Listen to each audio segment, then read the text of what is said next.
Welcome to Chinese Honey Locust. This is an extraordinary tree, and this is a plant. We are talking about Gleditsia sinensis, and it's long been considered one of the 50 fundamental herbs in traditional Chinese medicine, otherwise commonly called TCM. And what we're going to look at in this video is its particular property to expel phlegm. So let's back up just a little bit.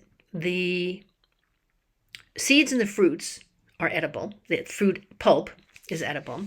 And the thorns, sometimes called spine, but thorns, which pop right out of the tree, and the dried fruit are used medicinally.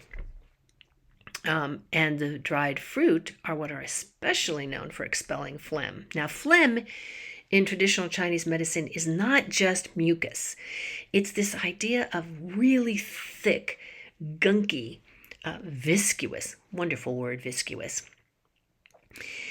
that can mean thicker congestion. So it's not just like a light runny nose, it's when it's getting thick and white or yellow. So that's, like sinus infection stuff. But it can mean also the gunk in the joints that can create arthritic pain or clog the bladder and create urinary difficulties, or even misting the mind, as we will say, where the phlegm is getting thick and it's clogging things up. So this is phlegm. And it's a problem because as fluids in the body go kind of from damp, from happy fluids to dampness to phlegm, this continuum, they can then go to stagnation, right? Things that get glunky and cloggy can start creating stagnation. And now you're into a much more difficult treatment protocol. So we're talking inflammation. This ability means this herb is good for treating inflammation, which includes this swollen joint pain and discomfort. Suppuration, great Western word, basically means it's the process of forming or discharging pus. So when you get that, pustule things, it can be full of white blood cells, it can be dead bacteria, the debris, when it needs to be released. And these things can also cause fevers and heat in the system, swelling. Basically, it's your process of inflammation and, infection meeting inflammation. And sometimes those can even require surgery to be removed to prevent suppuration. Now, this herb is powerfully anti-inflammatory and antimicrobial, as we would say in the West. And in traditional Chinese medicine, its key property that what we're looking at here is this capacity for expelling phlegm.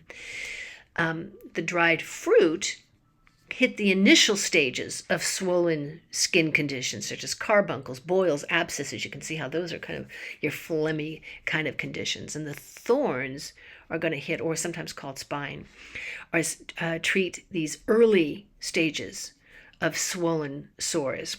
And that helps prevent, this buildup of gunk in the system. So there you have it. Here we are, Chinese honey locust. It's this extraordinary tree with these big, when I say thorns, I don't mean like little rose thorns. That's why they get called spines, because they're like, almost looks like ladders, like you could climb up them. They won't hold your weight. But it's an amazing tree and well worth knowing about medicinally and this food property and for this its own unique kind of beauty. Nature is truly astonishing. Visit our website at whiterabbitinstituteofhealing.com to find out more about this healing plant.